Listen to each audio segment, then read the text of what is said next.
আয়নার ঘর হলো বাংলাদেশের একটি জাহান্নাম। সাজ্জাদ যেভাবে দুনিয়াতে একটি জান্নাত তৈরি করেছিল, তেমনিভাবে বাংলাদেশের সাবেক প্রধানমন্ত্রী একটি জাহান্নাম তৈরি করেছে। সেই জাহান্নামের নাম হলো আয়নার ঘর। সেই আয়নার ঘরের নির্যাতনগুলো দেখলে মানুষ চমকে যাবে।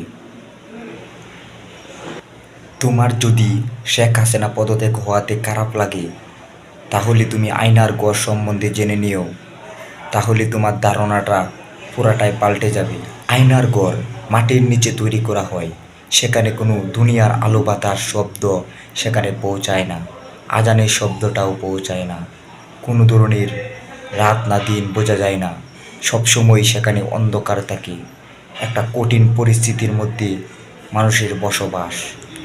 10 বছর পর আয়নার ঘর থেকে মীর কাসেম আলীর পুত্র ব্যারিস্টার আরমানকে উদ্ধার করা হয়।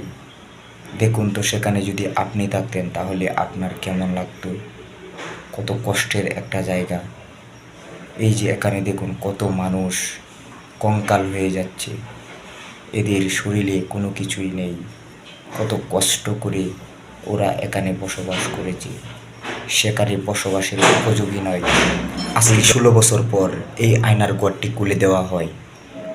সেখান থেকে 200-র অধিক মানুষ মুক্তি পায়।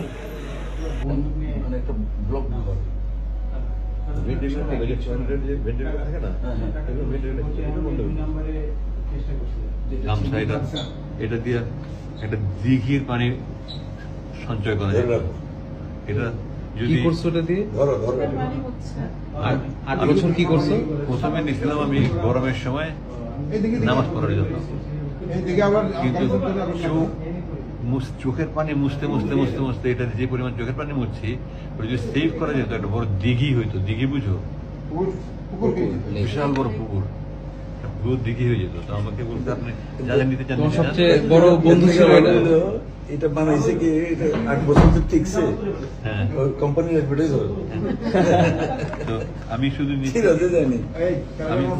আমি শুধু নিচ্ছি এই কোরআন শরীফ নিচ্ছি, অনুবাদটা নিচ্ছি, তাই মুয়ের মাটি একটা চাইছিলাম, সুরবাজার যে সাহায্য করছে, সুন্দর একটা বানাই নিচ্ছি। পথে আমার পানি খাইতে হবে, এখানে পানি নিচ্ছি মতো। আর কোরআন শরীফটা দেখি কি অবস্থা 8 বছরে।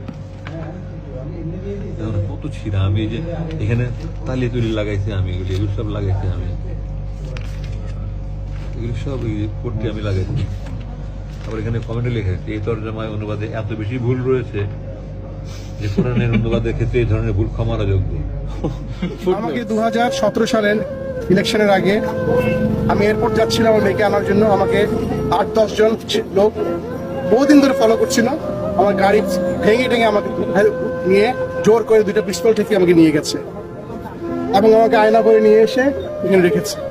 আমি যেহেতু সেনাবাহিনীর অফিসার এবং এই ঢাকারই অফিসার, আমি ঢাকা সেনাবাহিনী ছিলাম, আমি জানতাম কোথায় আমাকে রাখা হচ্ছে। এবং সেইখানে প্রচন্ড নির্যাতন করা হতো লোকদেরকে।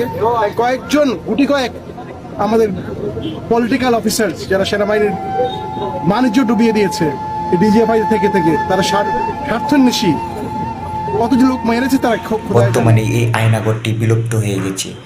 আমার মতে এই আয়নাঘরটি বিলুপ্ত হওয়া ঠিক হয় নাই, কারণ যারা এরকম অত্যাচার নির্যাতন চালিয়েছে এই আয়নাঘরে, তাদেরকে ঢুকিয়ে ব্যবস্থা নেওয়ার দরকার ছিল, তাদেরকে এই জাহান্নামে ফেলার দরকার ছিল।